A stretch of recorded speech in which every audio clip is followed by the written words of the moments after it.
अस्सलाम वालेकुम। आज हम बात करेंगे खामोशी के फ़ायदे बेनिफिट्स ऑफ साइलेंस। जैसा कि आप जानते हैं, a man is known by the company he keeps, same like that a man is known by the silence he keeps। जैसा कि एक इंसान अपनी सोहबत से पहचाना जाता है, इसी तरह एक इंसान की क्वालिटी खामोशी भी है और वो इस खामोशी की वजह से भी पहचाना जाता है। आज की वीडियो में हम आपके साथ qualities of less speaking people, कम बोलने वाले लोगों की कुछ ऐसी खसूसियात जिसकी वजह से वो दूसरों पर गालिब और ज़्यादा बेहतर माने जाते हैं। Silence make your opponent confuse. अगर आप कम बोलते हैं तो आपके मुखालफिन इस उलझन में पड़े रहेंगे कि ये किस बारे में सोच रहा है और ये किस मुद्दे की बात करेगा।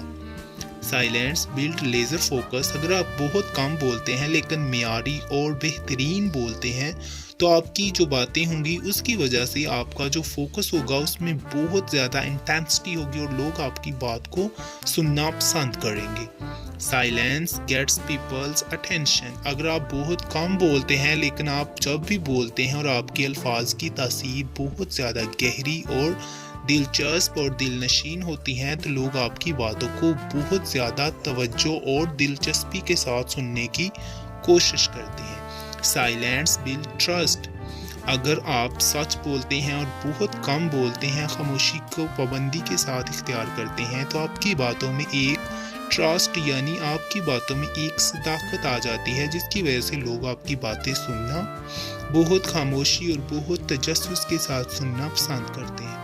Silence build strength. अगर आप बहुत कम बोलते हैं लेकिन आपकी बातों में एक दम होता है और ये वजनदार बातें होती हैं तो आपकी साइलेंस यानी खामोशी की वजह से आप में एक स्ट्रेंथ बिल्ड अप यानी एक ताकत जो है वो नमूदार हो जाती है। Silence help to negotiate. अगर आप खामोशी को इख्तियार करते हैं तो आप गुफ्तो शनीद करने के असूलों में बहुत ज़्यादा माहिर हैं और आप गुफ्तगू यानी बातचीत करने में बहुत ज़्यादा कारआमद साबित हो सकते हैं जब आप खामोशी को अपना लेते हैं। A man of silence is a man of sense. अक्लमंदों का कौल है कि जो लोग खामोश रहते हैं वो ही अक्लमंद और संजीदा लोग माने जाते हैं। Silence is a good quality. Silence एक बहुत अच्छी खूबी है जिसकी वजह से लोग अपनी बातों को एक रोब और दबदबे के साथ किसी के सामने भी पेश कर सकते हैं।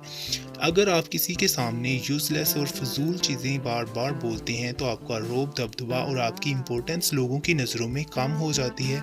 इसलिए कम बोलें और मियारी बोलें ताकि जब आप बोलें तो लोग आपकी गुफ्तगू सुनने के लिए पूरे तजस्सुस के साथ उसको तवज्जो दें।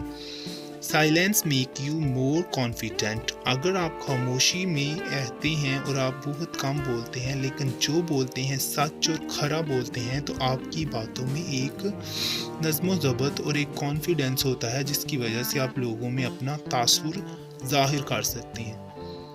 सेंटोरू का एक कौल है, he will win who knows when to speak and when not to speak। दुनिया में वही लोग अक्लमंद और कामयाब होते हैं जो अपनी बातों को तब लोगों के सामने रखते हैं जब उनकी ज़रूरत होती है। अगर आप अपनी बातों को बिला ज़रूरत या बगैर किसी वजह के लोगों के सामने रखते हैं तो लोग उसको अहमियत देने की बजाय उसको फजूल समझकर इनकार कर देते हैं। अक्लमंदों के मुताबिक थिंक बिफोर यू स्पीक कि जो कुछ आप बोलना चाहते हैं पहले उसको सोचें। अगर उसमें सदाकत, उसमें कॉन्फिडेंसी और उसमें बिल्कुल दलाइल मौजूद हैं तो आप बोल सकते हैं, नहीं तो आपका खामोश रहना बेहतरीन है। Silence is a worship. खामोशी एक इबादत है। अगर आपकी बातों में दम नहीं, आपकी बातों में सच्चाई नहीं तो खामोशी आपका बेहतरीन जवाब है। अगर ये वीडियो आपके लिए हेल्पफुल रही हो तो इसको आप अपने फ्रेंड्स के साथ शेयर कर सकते हैं और हमारे चैनल को सब्सक्राइब करना ना भूलें। अल्लाह हाफिज़।